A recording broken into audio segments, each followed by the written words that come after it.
இலக்கணம் பொது பார்க்கலாம். இருதிணை. இருதிணை அப்படிங்கிறது உயர்திணை, அக்ரிணை. இந்த 2 திணைகளை தான் நம்ம இருதிணை அப்படின்னு சொல்லுவோம். 6 அறிவுடைய மக்களை உயர்திணை என்றும், மற்ற உயிரினங்களை அதாவது உயிரற்ற பொருள்களை அக்ரிணை அதாவது அல்திணை என்று வழங்கப்படக்கூடியதாக இருக்குது. 6 அறிவுடைய மக்களை தான் நம்ம உயர்திணை அப்படின்னு சொல்கிறோம். மற்ற உயிரினங்களையும் உயிரற்ற பொருள்களையும் நம்ம அக்ரிணை அதாவது அல்திணை என்றும் அழைக்கப்படக்கூடியதாக அமைந்திருக்கும். ஐம்பால். ஐம்பால் அப்படிங்கிறது ஆண்பால், பெண்பால், பலர்பால், ஒன்றன்பால், பலவின்பால். இந்த 5 பால்கள் தான் ஐம்பால் என்று அழைக்கப்படக்கூடியதாக இருக்குது. பால் அப்படிங்கிறது திணை உட்பிரிவாக இருக்குது. பால் என்பது திணை உட்பிரிவாக இருக்கும். பால் இதை நம்ம எப்படி பொருள் கொள்ளலாம் அப்படின்னு பார்த்தோன்னா பகுப்பு பிரிவு அப்படின்னு சொல்லி பொருள் பெறக்கூடியதாக இருக்குது. பால் 5 வகைப்படக்கூடியதாக இருக்குது.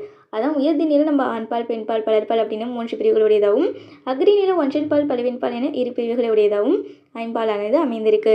உயர்திணையில் ஆண்பால், பெண்பால், பலர்பால் என்ற 3 பிரிவுகளும், அக்ரிணையில் ஒன்றன்பால், பலவின்பால் என்ற 2 பிரிவுகளையும் உடையது தான் ஐம்பால் பகுப்பானது அமைந்திருக்கக்கூடியதாக இருக்குது. பால் அப்படிங்கிறது திணை உட்பிரிவாக இருக்குது.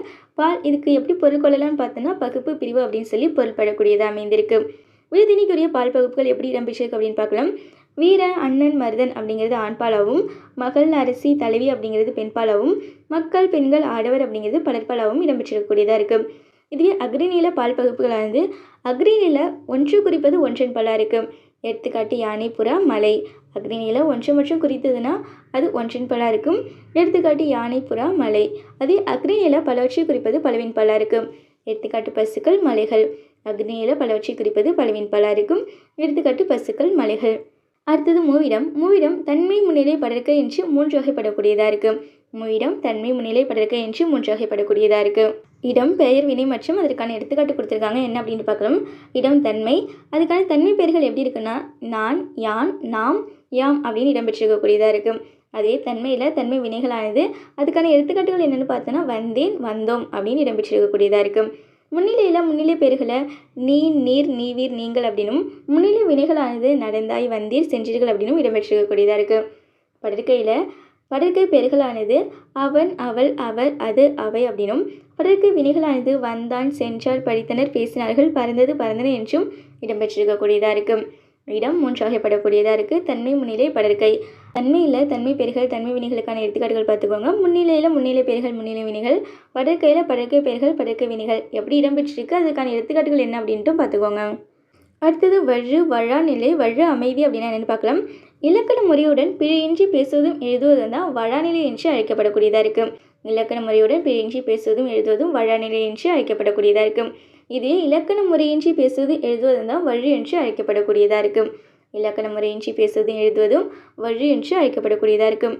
இருந்திணை, ஐம்பால், மூவிடம், காலம், வினா, விடை மற்றும் பல வகை மரபுகள். இந்த 7 தொடர்களில் இலக்கண பிழையோடு வந்ததுன்னா அதை நம்ம வழு அப்படின்னும், அவர் இலக்கண பிழைகள் இல்லாது இருந்ததுன்னா அதை நம்ம வழாநிலை அப்படின்னு சொல்லியும் அழைக்கப்படக்கூடியதாக இருக்குது. இந்த 7க்குமான எடுத்துக்காட்டுகள் பார்க்கலாம். திணை அது வழு மற்றும் வழநிலை எப்படி இருக்குது அப்படின்னா வழுவில் செயல் வந்தது அப்படின்னு அது இலக்கண முறையின்றி இருக்கும். அதே வழநிலையில் செயல் வந்தான் அப்படின்னு இலக்கண முறையுடன் அமைந்திருக்கக்கூடியதாக இருக்குது. பால் வழுல கண்ணகி உண்டான் அப்படின்னும் வழநிலையில் கண்ணகி உண்டால் அப்படின்னு திருத்தமுடன் இருக்குது. இது இடத்துல நீ வந்தேன் அப்படின்னு வழுவாகவும் வழநிலையில் நீ வந்தாய் அப்படின்னும் இடம்பெற்றிருக்கக்கூடியதாக இருக்குது.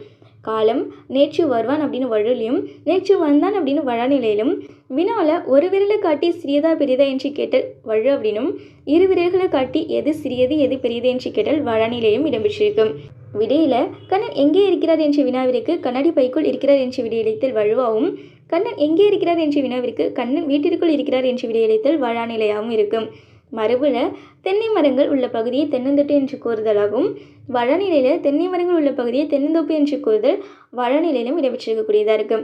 திணை, பால், இடம், காலம், வினா, விடை, மரபு இந்த 7ம் இலக்கண முறையுடன் வந்ததுன்னா அது வழாநிலை அப்படின்னும், இலக்கண முறையின்றி பிழையுடன் வந்ததுன்னா அது வழு என்றும் அழைக்கப்படக்கூடியதாக இருக்குது. அடுத்தது வழு அமைதி அப்படின்னா என்னென்னு பார்க்கலாம். இலக்கண முறைப்படி அது பிழையுடையதாக இருந்தாலும் இலக்கண ஆசிரியர்களால் அது ஏதேனும் ஒரு காரணம் கருதி பிழையன்று என்று ஏற்றுக்கொள்ளப்படக்கூடியது தான் வழு அமைதியாக இருக்கும். வழு அமைதியானது திணை வழு அமைதி, பால் வழு அமைதி, இட வழு அமைதி, கால வழு அமைதி, மரபு வழு அமைதி என்று வகைப்படக்கூடியதாக அமைந்திருக்கு. திணை வழு அமைதியில் என் அம்மை வந்தால் என்று நம்ம மாட்டை பார்த்து கூறணும் அப்படின்னா அது திணை வழு அமைதியாக இருக்குது. அதாவது அக்ரிணியானது உயர்திணியாக கொல்லப்படக்கூடியதாக அமைந்திருக்கும். பால் வழு அமைதியில் வாடா ராசா வாடா கண்ணா என்று தன் மகளை பார்த்து தாய் அழைப்பது பால் வழு அமைதியாக அமைந்திருக்கும். அதாவது பெண்பாலானது ஆண்பாலாக கொல்லப்பட்டதாக இருக்கும்.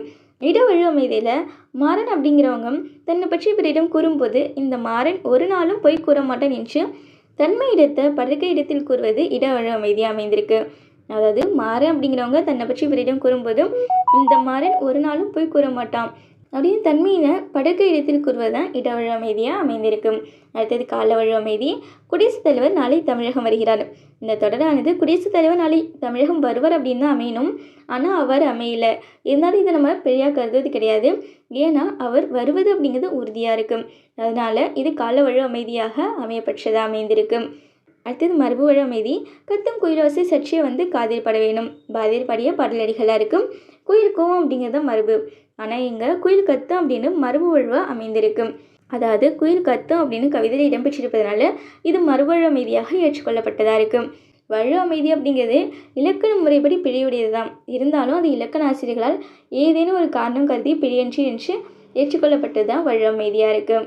வழு அமைதி மற்றும் அந்த வழு அமைதிக்கான எடுத்துக்காட்டுகள் என்ன அப்படின்ட்டும் பார்த்துக்கோங்க. இருதிணை, உயர்திணை, அக்னிணை. ஐம்பால் அப்படிங்கிறது ஆண்பால், பெண்பால், பலர்பால், ஒன்றன்பால், பல்வியன்பால். உயர்திணைக்கு உரிய பால்கள் என்னென்னு பார்த்தோன்னா ஆண்பால், பெண்பால், பலர்பால். அக்னி திணைக்கு உரிய பால்கள் என்னென்னு பார்த்தோன்னா ஒன்றன்பால், பலவின்பால். மூவிடம் என்னென்னு பார்த்தோன்னா தன்மை, முன்னிலை, படர்க்கை. வழு அப்படின்னா இலக்கண முறையின்றி பேசுவதும் எழுதுவதும் தான் வழும். வளநிலைனா இலக்கண முறையுடன் பிழையின்றி பேசுவதும் எழுதுவதும் வளநிலை என்று அழைக்கப்படக்கூடியதாக இருக்கும். இது வழு அமைதி அப்படின்னா இலக்கண முறைப்படி பிழையுடையதாம். இதனால இலக்கண ஆசிரியர்களை ஏதேனும் ஒரு காரணம் கருதி பிழையின்றி என்று ஏற்றுக்கொள்ளப்படக்கூடியதான் வழு அமைதி என்று அழைக்கப்படக்கூடியதாக இருக்கும்.